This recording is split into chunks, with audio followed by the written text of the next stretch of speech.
Elon Musk just became the first person in history to be worth $1 trillion.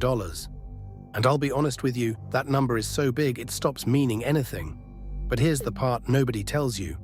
If you could put Musk in a room with the 10 richest human beings who ever lived, he might not even crack the top 5. Because some of the people on this list didn't just have a fortune. They were the fortune. They owned entire empires, they controlled the gold supply of whole continents, and the man at number 1 was so rich that historians have given up trying to count it.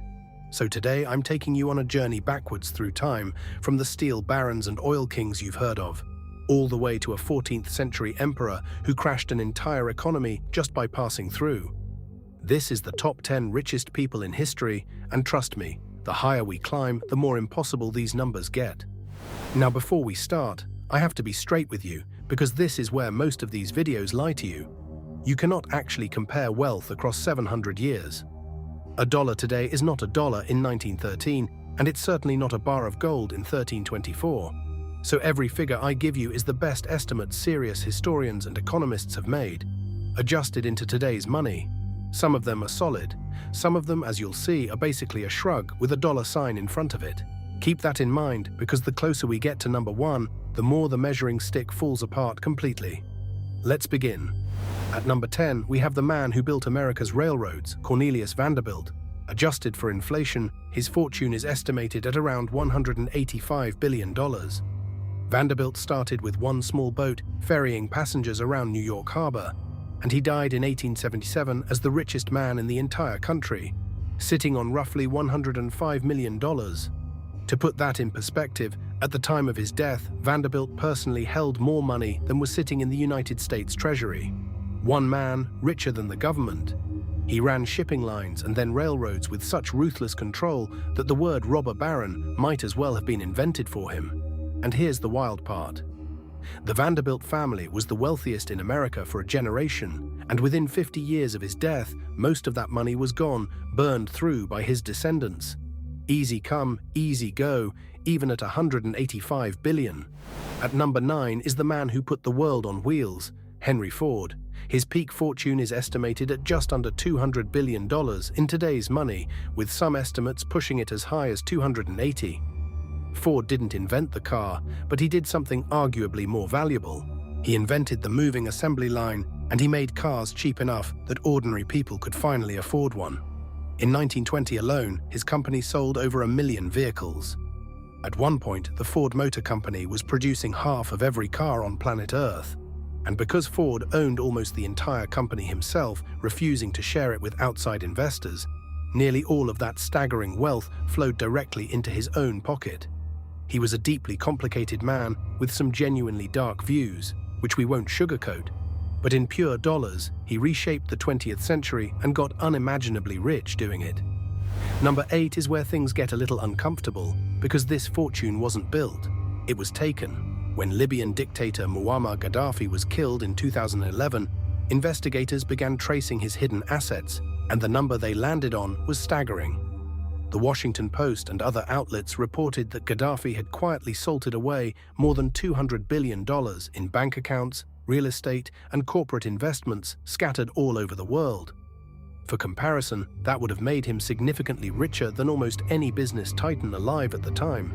The catch is that with a man like Gaddafi, the line between his personal wealth and the wealth of the entire Libyan state simply did not exist.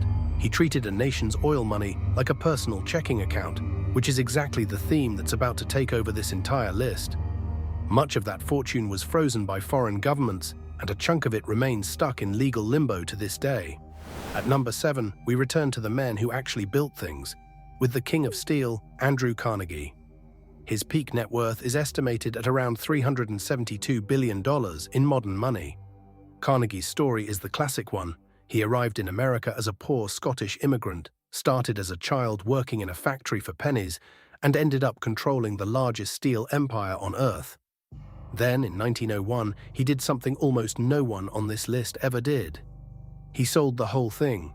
He sold Carnegie Steel to the banker J.P. Morgan for around $480 million, which instantly made him the richest man in the world. But here's what makes Carnegie different. He famously declared that the man who dies rich dies disgraced, and he spent the rest of his life giving nearly all of it away, funding thousands of libraries that still carry his name. He's possibly the only man on this list who tried his hardest to end up with nothing. Now at number 6, we go back 500 years to a name you've probably never heard, and that is exactly why he's so fascinating. Jakob Fugger, a banker from the German city of Augsburg, has been called by his biographer the richest man who ever lived. The estimate sits at around $400 billion, but the raw number doesn't capture it. At his peak, Fugger personally controlled close to 2% of all the economic output of Europe. To give you a sense of scale, when John D. Rockefeller died, he owned about 1.5% of America's economy. Fugger owned more of an entire continent. And he didn't just have money, he had power. He bankrolled kings, he funded the Habsburg dynasty, and he personally financed the bribes that got Charles V elected Holy Roman Emperor. He even took a 3% cut of the church's sale of indulgences, profiting off of salvation itself. Fugger was the original puppet master, and he proves that the truly rich don't chase power. They buy the people who hold it. And this is the exact moment the list changes forever. Everyone we've talked about so far, the Vanderbilts, the Fords, the Carnegies, had something in common. We can put a number on them. They had bank accounts, shares, and balance sheets. But the top 5 are different. From here on, we're no longer talking about rich people. We're talking about people who simply were the economy of their time. The numbers don't shrink, they explode, and then they stop making sense altogether. So buckle up. At number 5 is the man who is often called the richest American of all time, John D. Rockefeller. In 1916, he became the world's very first billionaire, back when $1 billion was an almost mythical sum. By the time he died in 1937, he was worth around $1.5 billion, and depending on how you adjust for inflation and the size of the economy, that translates to somewhere between $340 and over $400 billion today. But the dollar figure undersells it. At the peak of his Standard Oil empire, Rockefeller controlled about 90% of all the oil in the United States. 90%. His monopoly was so total, so suffocating, that the US government eventually broke his company into pieces. And in one of history's great ironies, those broken pieces, companies that became Exxon, Mobil, and Chevron, went on to make the Rockefeller family even richer than the original empire ever did. Now we leave the world of businessmen behind entirely, because at number 4 is an emperor, Shenzong of the Song dynasty in 11th century China. And here's where I told you the numbers would break. According to historians, at its peak, Song dynasty China generated somewhere between 25 and 30% of the entire world's economic output. Let that sink in. One country, under one emperor, producing nearly a third of all the wealth on the planet. Some estimates try to translate the emperor's personal command of that economy into a figure in the tens of trillions of dollars. But honestly, those numbers are almost meaningless. Song China was the most advanced civilization on Earth at the time. They invented paper money, they had bustling cities of over 1 million people, gunpowder, the compass, printing. Emperor Shenzong didn't have a fortune in the way Carnegie did. He sat at the very top of the richest, most sophisticated economy in the world, and it all answered to him. At number 3, we travel to 16th century India and the third Mughal emperor, Akbar the Great. The Mughal Empire under Akbar has been valued at around 25% of the entire planet's economic output, rivaling all of Europe combined. The annual revenue flowing into Akbar's treasury around the year 1600 has been estimated at roughly £17.5 million. Here's the comparison that makes my jaw drop. 200 years later, the treasury of Great Britain, at the height of its power, took in about £16 million. Akbar's government was pulling in more revenue than the British Empire would 2 centuries into the future. Some writers have tried to slap a net worth of around $21 trillion on him, but most serious historians do the honest thing and simply call his wealth impossible to calculate. Akbar ruled over 100 million people in an empire dripping with gold, gems, and silk. He's not a man with a fortune, he's a force of nature. And that brings us to number 2, the most powerful man in the ancient world, the first Roman emperor, Augustus Caesar. One widely cited estimate places his personal fortune at around $4.6 trillion, which in today's money climbs to nearly $6 trillion. According to Stanford historian Ian Morris, Augustus personally owned all of Egypt, not ruled it.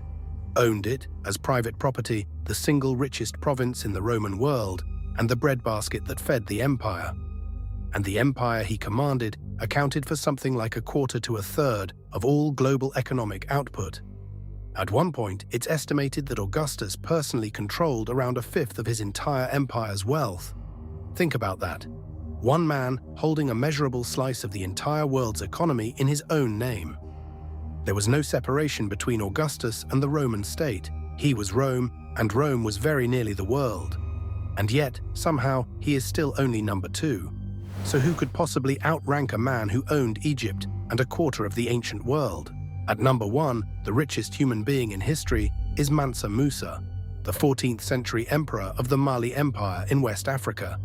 And here is the beautiful, maddening truth about him. There is no number.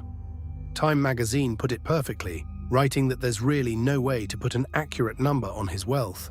Historians have tried, thrown out figures like $400 billion, and then admitted that even that is just a guess to convey the unimaginable.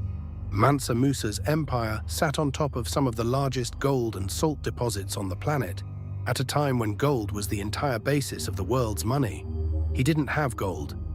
He effectively was the world's gold supply. And in 1324, he gave the world the single greatest flex in human history. Mansa Musa set out on a pilgrimage to Mecca, and he did not travel light. By the accounts that survive, he was accompanied by a caravan of tens of thousands of people, soldiers, servants, and officials, with dozens of camels, each carrying hundreds of pounds of pure gold. And as he traveled, he gave it away. He handed gold to the poor in every city he passed through. He's said to have built a new mosque every Friday of his journey. And when he arrived in Cairo, he spent and gifted so much gold, so freely, that he single-handedly crashed the price of gold across the entire region. The value of gold in Cairo reportedly stayed depressed for around 12 years afterward. Think about the scale of that. One man's pocket money was so vast that it caused inflation, wrecked an economy, and devalued the world's most precious metal, just because he passed through town. No banker, no oil baron, no tech founder has ever done anything like it. So there it is, the 10 richest people in history.